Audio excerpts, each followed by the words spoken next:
नमः शिवाय। ॐ नमः शिवाय। ॐ नमः शिवाय। ॐ नमः शिवाय। ॐ नमः शिवाय।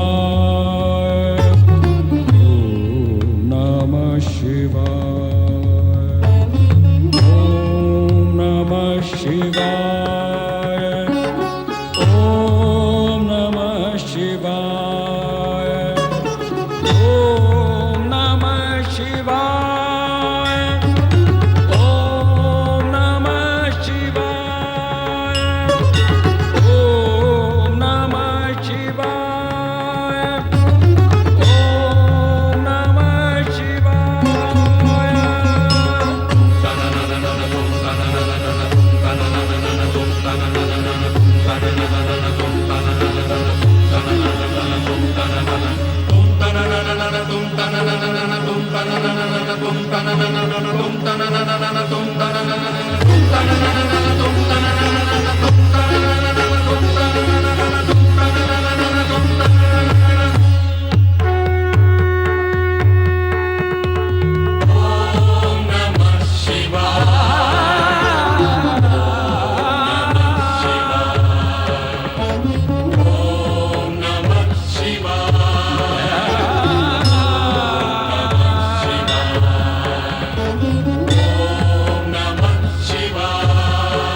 ॐ नमः शिवाय।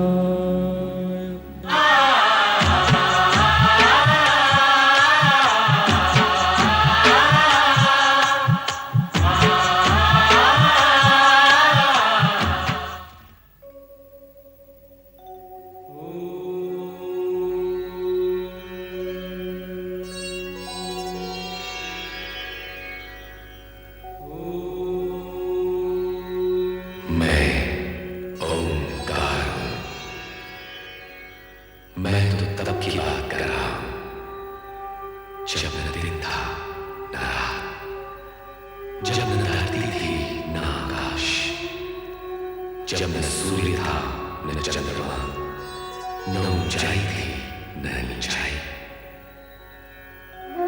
ये समय और भूमंडल के जन्म से बहुत पहले की बात है। तब केवल एक शून्य था। प्रकाश और अंधकार दोनों ही एक क्षितिजों के साथ। इस शून्य का कोई रंग नहीं था, क्योंकि रंगों ने तो बहुत बाद में जन्म लिया।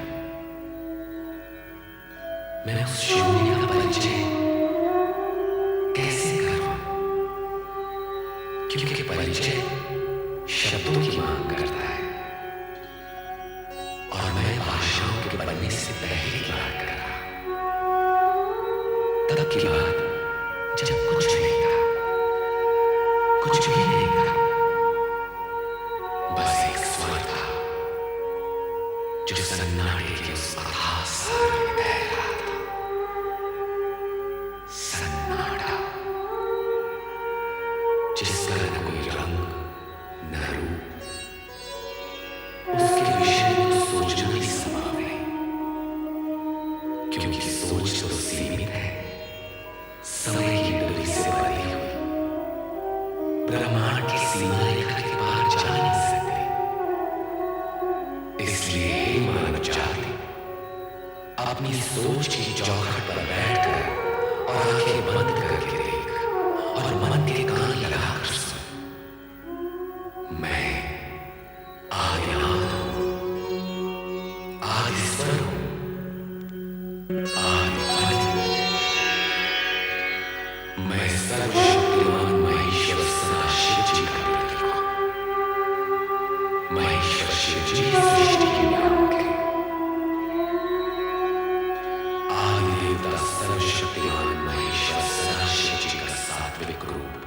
जो पंचानन है, उस स्वरूप का प्रत्यक्ष दर्शनार्थ में स्मरण करता।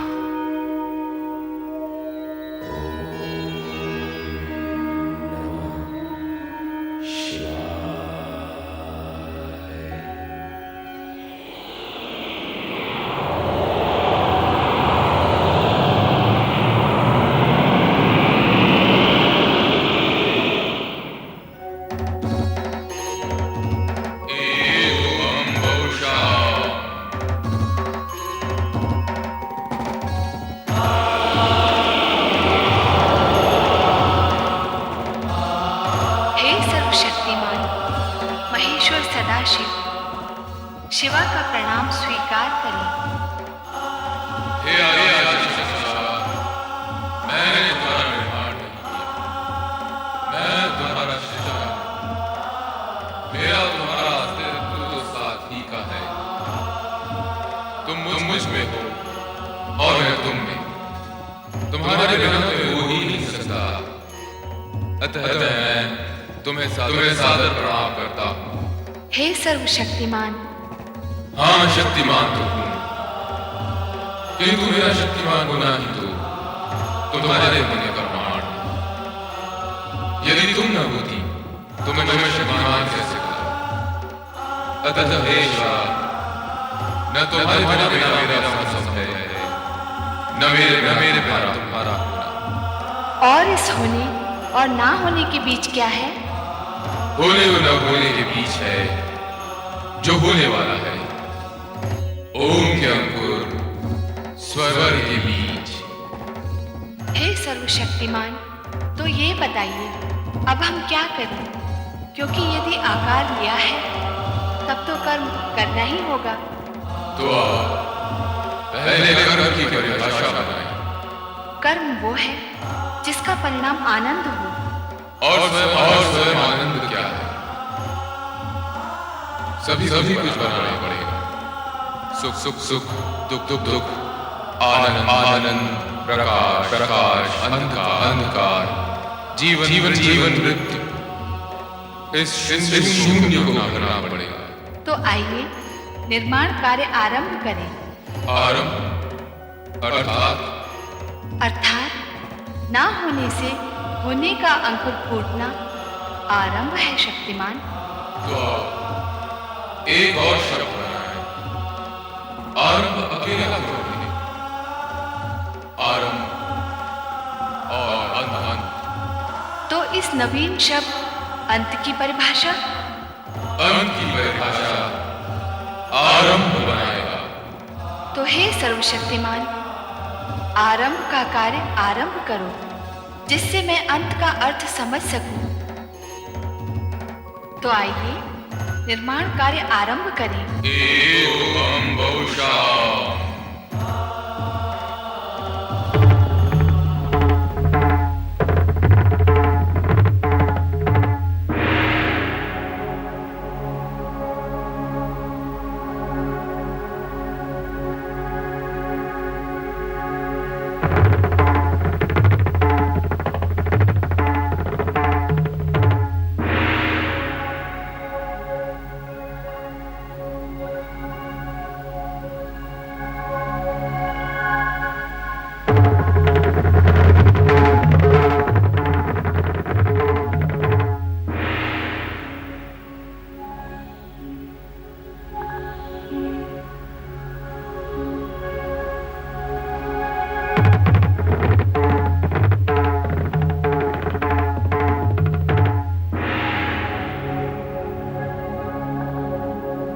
इस प्रकार संपूर्ण वातावरण में व्याप्त शून्यता को भरने के लिए देवादिदेव शिव और मां शिवा ने आकाश, वायु, अग्नि, जल, पृथ्वी एवं ग्रह नक्षत्रों की रचना की।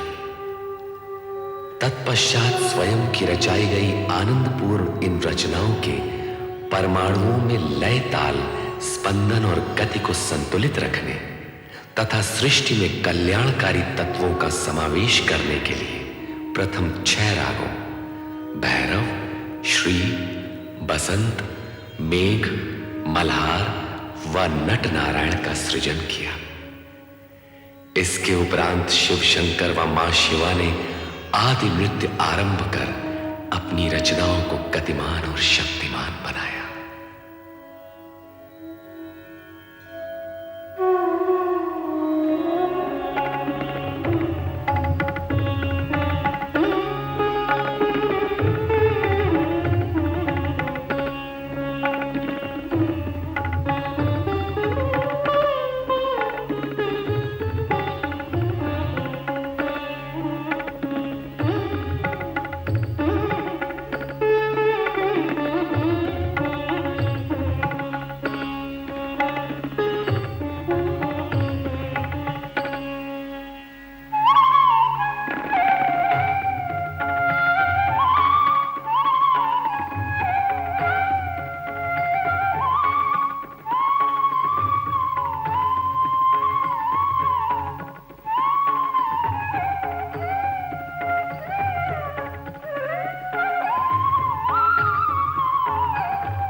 शिवाय। हम कौन हैं? हमारा जन्मदाता कौन है? यही प्रश्न हम भी कर रहे हैं कि हम कौन हैं, हम कैसे प्रकट हुए हैं, हमें किसने उत्पन्न किया है, हमारा कार्य क्या है, दायित्व क्या है? हमारे मन में भी ये इच्छा जागृत हो रही है कि हमारा कर्म और कर्तव्य क्या है।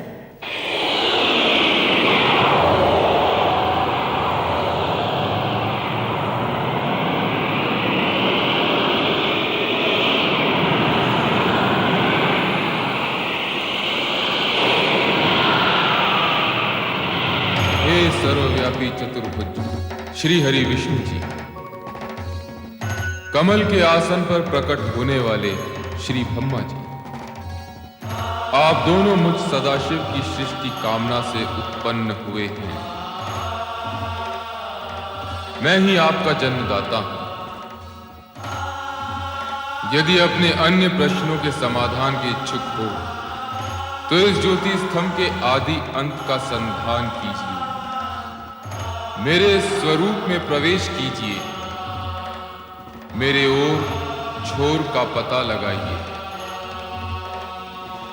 आप सर्वशक्तिमान महेश्वर सदाशिव जी हैं।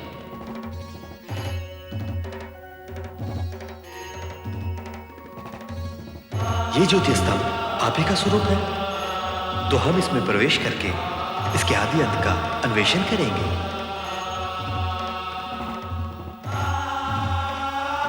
ओम नमः शिवाय।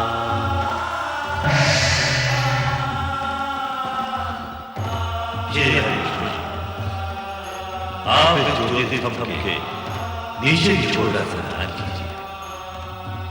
और ब्रह्मदेव, आप इसके ऊपरी छोर का पता लगाइए। अवश्य अवश्य श्री हरिकृष्ण जी।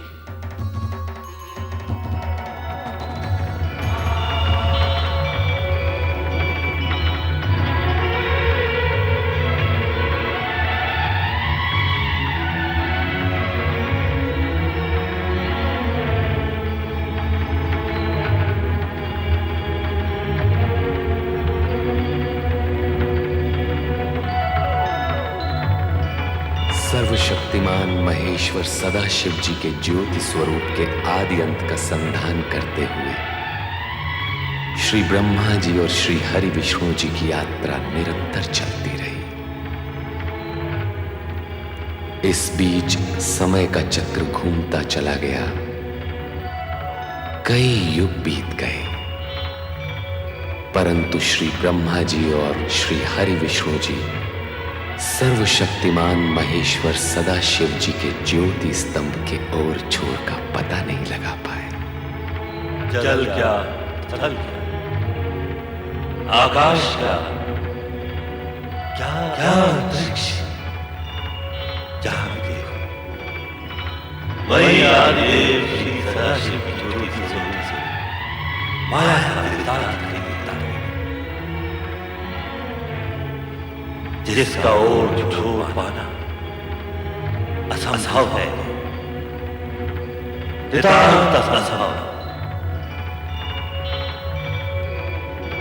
अंत में दोनों अपने प्रस्थान बिंदु की ओर मुड़े और एक स्थान पर उनकी भेंट हुई। ब्रह्मा जी, ऐसा प्रतीत होता है कि सर्वशक्तिमान महेश्वर सदाशिव अनादि अनंत हैं। तब तो हमें संधान यात्रा छोड़कर सर्वशक्तिमान महेश्वर श्री सदाशिव से निवेदन करना होगा।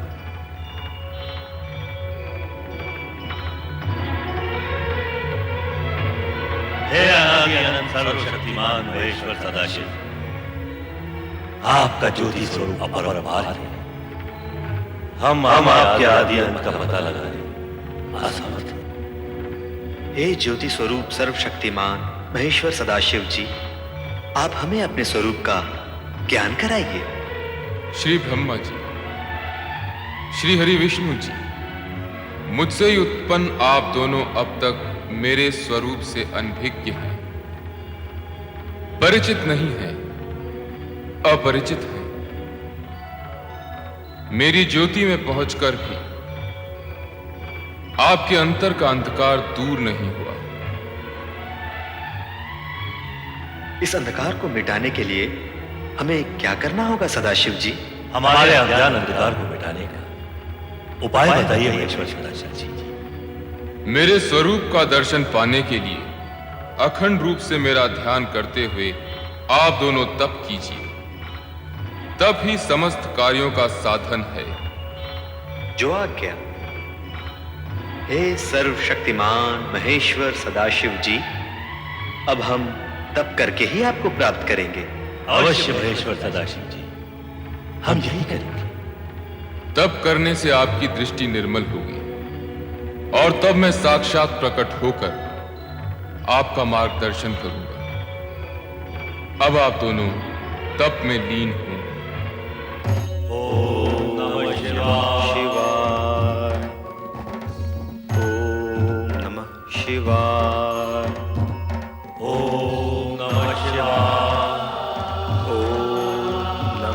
शिवाय। ओम नमः शिवाय। ओम नमः शिवाय। ओम नमः शिवाय। ओम नमः शिवाय। ओम नमः शिवाय। ओम नमः शिवाय। ओम नमः शिवाय। ओम नमः शिवाय। ओम नमः शिवाय। ओम नमः शिवाय। ओम नमः शिवाय। ओम नमः शिवाय।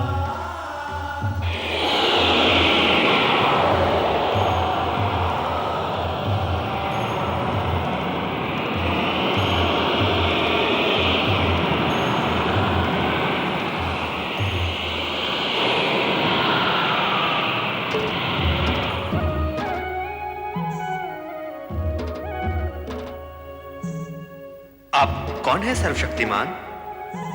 आपका ये स्वरूप मत बार दे रही, इसका रहस्य है समझे। हम हैं अर्धनारीश्वर, शिव और शक्ति का अभिन्न रूप। अर्धनारीश्वर? शिव और शक्ति का अभिन्न रूप। हाँ श्री हरि विष्णु जी, श्री ब्रह्मा जी, जिस ज्योति स्तंभ का आप दोनों युगों युगों तक अनुसंधान करते रहे, वही अर्धनारीश्वर रूप में आपके सामने प्रकट हुआ है। शिव और शक्ति एक दूसरे में समाये हुए हैं। शिव में ही शक्ति है और शक्ति में ही शिव। आदिदेव सर्वशक्तिमान महेश्वर सदाशिव और आदिशक्ति मां शिवा के अर्धनारीश्वर रूप को प्रणाम। हमारा तप सफल हुआ। आपके दर्शन पाकर हम धन्य हुए। एको हम बहुश्याम। आप दोनों हमारी सृष्टि कामना से उत्पन्न हुए हैं, इसलिए आप दोनों सृष्टि रचना और सृष्टि पालन का कार्य करेंगे। सृष्टि रचना और सृष्टि पालन? हाँ श्री हरि विष्णु जी, श्री ब्रह्मा जी, हमने जिन 5 महाभूतों पंच तत्वों का निर्माण किया है, उनसे आप सृष्टि और प्राणी मात्र के सृजन का कार्य करेंगे। और श्री हरि विष्णु जी, श्री ब्रह्मा जी जिस सृष्टि का सृजन करेंगे, उसका आप पालन करेंगे। जो आ गया अर्धनारीश्वर। हे अर्धनारीश्वर शिव शक्ति, क्या आपका यह रूप संसार के लिए पूजने योग्य होगा? नहीं, ये हमारा दिव्य सात्विक रूप है।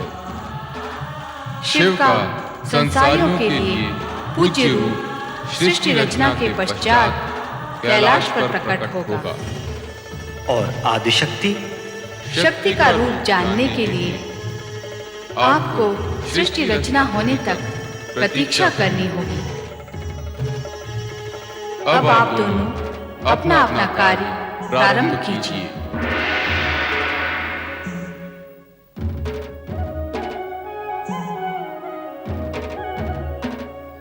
श्री ब्रह्मा जी, अब आप ब्रह्मलोक में स्थित होकर सृष्टि रचना का कार्य प्रारंभ कीजिए। अवश्य श्री हरि विष्णु जी। अब मैं आदि देवता सर्वशक्तिमान महेश्वर श्री सदाशिव की आज्ञा को कार्य रूप दूंगा। ओम नमः शिवाय। तदुपरांत शिवाज्ञा से ब्रह्मा ने पंच तत्वों से सृष्टि रचना का कार्य प्रारंभ किया।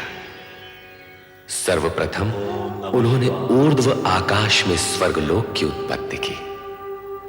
स्वर्गलोक के सिंहासन पर स्वर्ग के स्वामी देवराज इंद्र के साथ उनकी सहधर्मिणी इंद्राणी शचित हुई। साथ ही प्रकट हुए इंद्र के सहायक देवतागण जो अमित शक्ति के धारक थे और स्वर्ग की सुंदर अप्सराएं।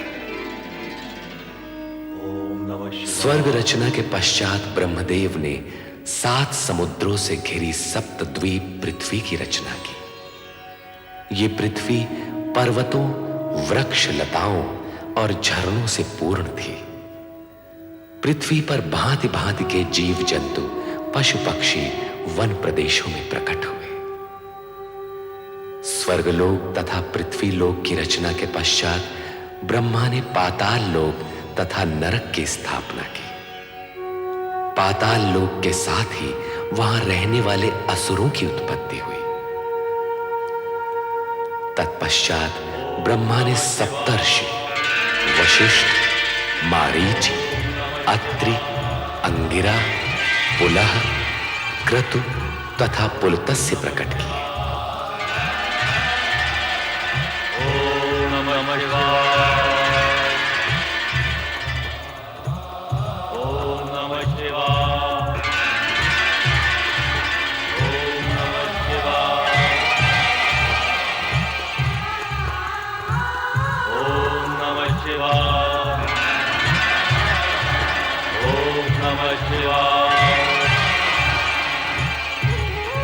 ओम नमः शिवाय।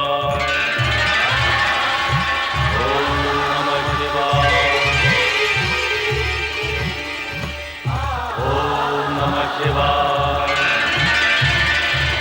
ओम नमः शिवाय। ओम नमः शिवाय। ओम नमः शिवाय। ये सातों ऋषि मंत्रकर्ता, ऐश्वर्यवान, दिव्य दृष्टिधारी, दीर्घायु आदि गुणों से युक्त, धर्म का साक्षात्कार कराने वाले तथा गोत्रों की उत्पत्ति करने वाले ऐसे 7 गुणों से परिपूर्ण थे। हे सप्तऋषियों, अब नवमंडल में अपना अपना स्थान ग्रहण करके विधि द्वारा निर्मित कार्य प्रारंभ कीजिए।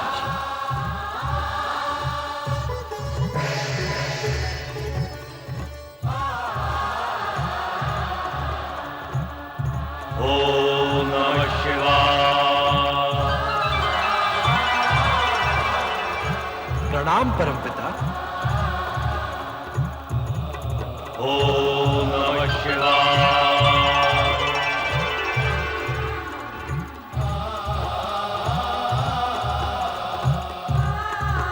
हमारे लिए क्या आज्ञा है ब्रह्मदेव?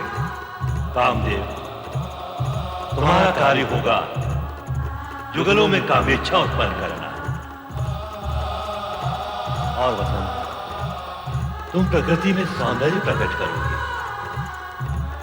सृष्टि की रचना के लिए यह अति आवश्यक अंग है।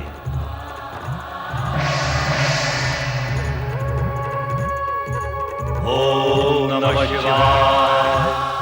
नारायण नारायण। नारद अपने मानस परमपिता ब्रह्मा जी को प्रणाम करता। आयुष्मान भव नारद।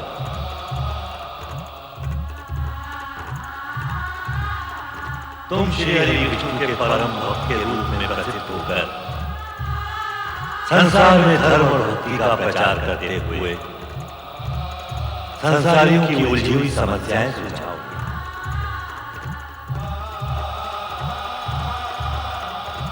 नारायण नारायण।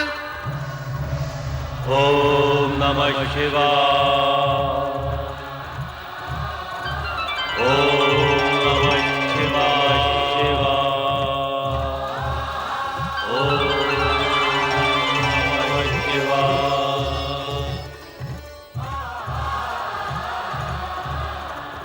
सृष्टि में प्रकट होने वाले प्रथम पुरुष तुम मनु महाराज के नाम से जगत में प्रसिद्ध होगे। और सृष्टि में प्रकट होने वाली प्रथम नारी संसार तुम्हें शतरूपा के नाम से सदा स्मरण करेगा। हमारे लिए क्या आज्ञा है परमपिता? आप दोनों वैदिक तथा सनातन धार्मिक विधि के अनुसार एक दूसरे को पति पत्नी के रूप में स्वीकार करके मैथुनी सृष्टि द्वारा प्रजोत्पत्ति का कार्य प्रारंभ कीजिए। जैसी आपकी आज्ञा परमपिता। ओम नमः शिवाय।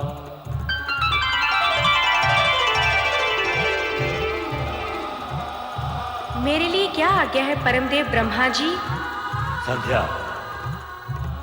तुम मनुष्यों में यज्ञ हवन की रुचि जगाने, इष्ट देवों तथा पितरों के प्रति आराधना का माध्यम बनने के लिए प्रकट हुई।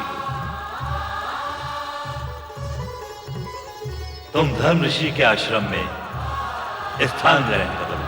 जैसी आज्ञा परम देव की। ओम नमः शिवाय।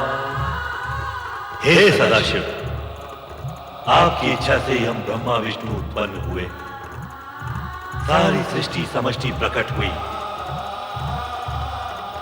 आप ही समस्त ज्ञान विज्ञान, कला नृत्य, संगीत और विद्याओं के आदि स्रोत हैं। मैं आपसे प्रार्थना करता हूं कि विद्या, निपुणता तथा संगीत साहित्य की प्रेरणा समस्त सृष्टि के प्राणियों में जगाने के लिए देवी स्वरूपणी एक दिव्य शक्ति को प्रकट करें, जिसके मानव मात्र में विद्या, बुद्धि तथा कला संस्कृति प्रकट हो।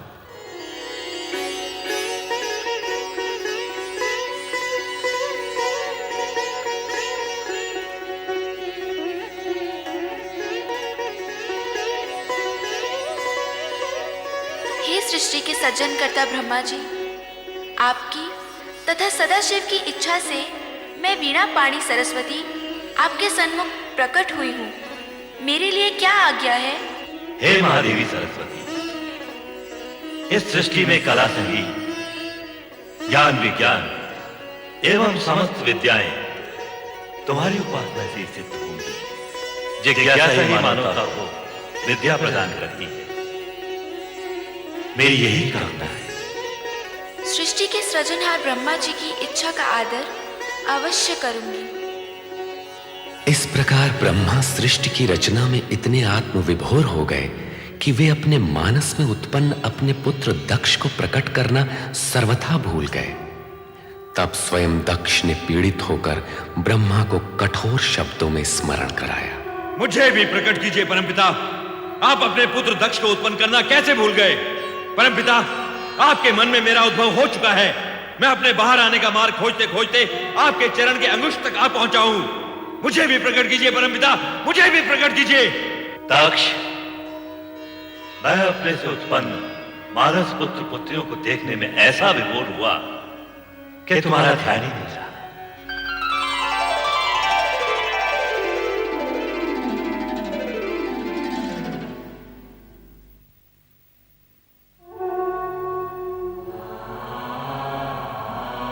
मेरे मानस पिता ब्रह्मा जी, मैं दक्ष प्रजापति सर्वप्रथम प्रकट होने का अधिकारी था, परंतु आपने मेरी उपेक्षा की। आपने ऐसा क्यों किया परमपिता? मैथुनी सृष्टि से प्रजोत्पत्ति का दायित्व सर्वप्रथम मनुष्य कृपा को पूर्ण करना है। अतएव तुम्हारा अंत में प्रकट होना उचित ही है। आप ही ने तो यह विधान निश्चित किया है परमपिता कि प्रजापति का पद सर्वप्रथम मुझे प्राप्त होगा। अवश्य हम उस विधान के अनुसार ही कार्य करेंगे, परंतु पदोत्पादक तथा प्रजापति का कर्तव्य तुम विवाह करके ही पूर्ण कर सकोगे। अर्थात आपके कहने का तात्पर्य क्या है परमपिता? पहले तुम्हारा विवाह प्रजापति वीरण की पुत्री वीरणी से होगा, तत्पश्चात ही तुम प्रजापति बनोगे। जाओ, पहले ये कार्य पूर्ण करो। सोच क्या रहे हो पुत्र दक्ष?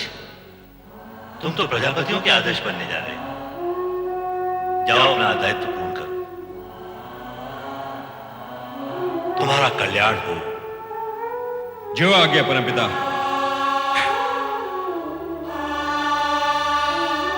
ओम नमः शिवाय। और इस प्रकार सृष्टि की 3 प्रधान एवं मूल वृत्तियों में से तामसिक वृत्ति के प्रतिनिधि के रूप में दक्ष ने जन्म लेकर अहंकार की वृत्ति को जन्म दिया।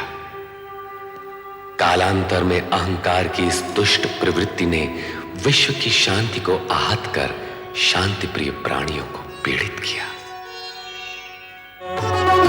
ओम नमः शिवाय। ओम नमः शिवाय। ओम